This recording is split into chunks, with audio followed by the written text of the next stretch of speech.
time coming, but the new flagship of the Mercedes-Benz range is finally here. Maximize your browser window, show some respect, because this, at least according to Mercedes, is the big one. The one that's gunning to be the best luxury car ever. Say hello to the new Mercedes-Benz S-Class.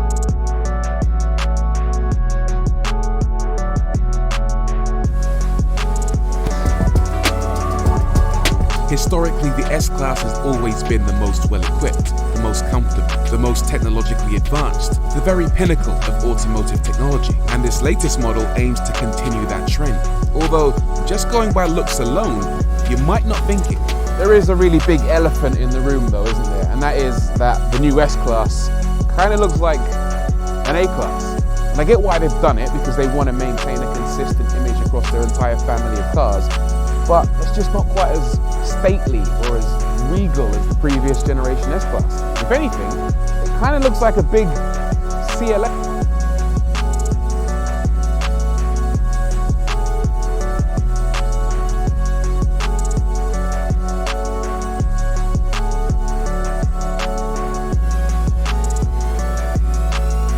As for the new instruments, these now use 3D technology, which incorporates 2 eye-tracking cameras at the top of the display to give you an extra sense of depth. It works a lot like a 3D TV or cinema display, except you don't need the silly glasses. It's good in theory, but how does it work in the real world?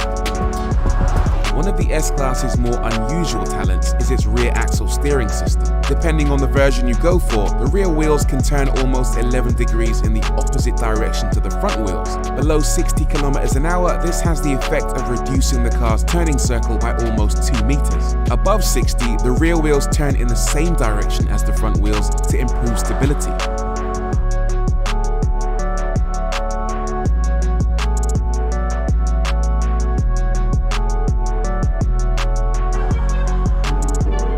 The S-Class is designed with rear seat passengers firmly in mind, because there's a lot going on back here for passengers in the back. Case in point, you've got these controls on the door which allow you to not only open and close the window, but also close the blinds for extra privacy. You also get blinds behind you.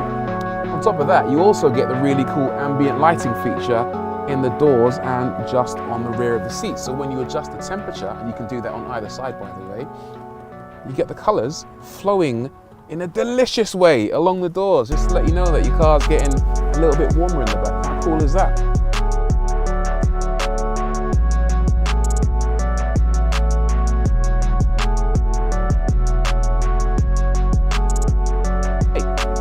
There are a couple of standout physical features. The front grille is larger than ever, and the headlights have a unique LED signature. The wheels, 18 to 21 inches, have been redesigned. The rear lights have intricate LED details with chrome accents, and the exhausts are proudly visible. It's also a naturally bigger car, available in short wheelbase, long wheelbase, and super long Maybach spec. Especially if you fancy traveling like a VIP. With the chauffeur package, the car will fold the front seat all the way forward, including the headrest, and reveal a footrest for the ultimate in relaxation. Although in short wheelbase cars, anyone above 5'8" might find it hard to stretch out. Other creature comforts? The car has plenty of USB ports, cup holders, wireless phone charging, and even a set of wireless noise-cancelling headphones to help you get away from it all. It's definitely a case of high relaxation with high technology. Not always a good mix, but the S-Class seems to get it right.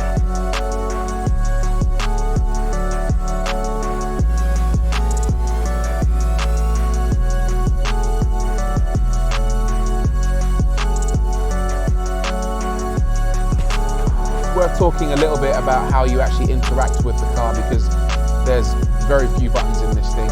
It's actually easier than I thought it might be, to be honest with you. On the previous generation S-Class, you had the touchpad or the circular wheel for selecting your options on the screen. In this, it's all touchscreen.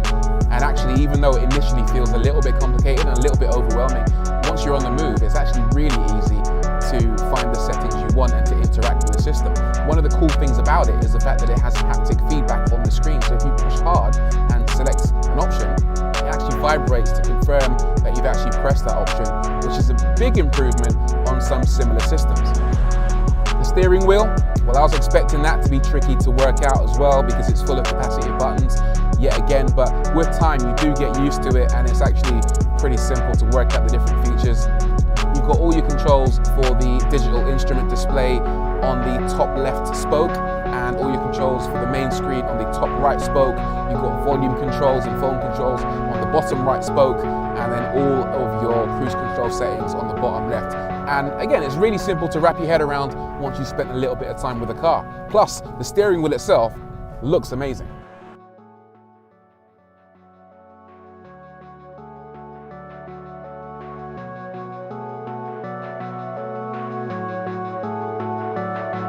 I feel like this wouldn't be an S-Class review if I didn't talk a little bit about suspension. And the suspension in this car, well, it's quite lovely, isn't it? It rides beautifully, this thing, honestly.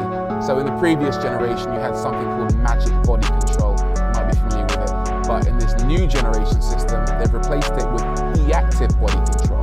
So the car comes with Airmatic air suspension as standard, but this time around it can individually adjust springs and dampers at all four corners, not just to counter against body roll, but also against pitch and lift.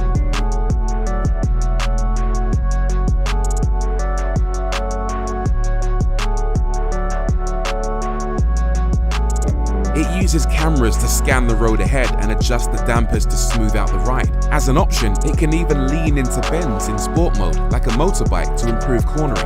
On the subject of cruise control, the car's self-driving capabilities could be better. They're good, and it'll happily steer itself along in traffic or on a motorway, and in time, it'll even be capable of level 3 autonomous driving. But as it stands right now, right here in the UK, it's not quite as effective as Tesla's autopilot system. It'll do 0 to 62 in 4.9 seconds, 155 miles an hour flat out, and get fuel economy of 32 miles per gallon. Price?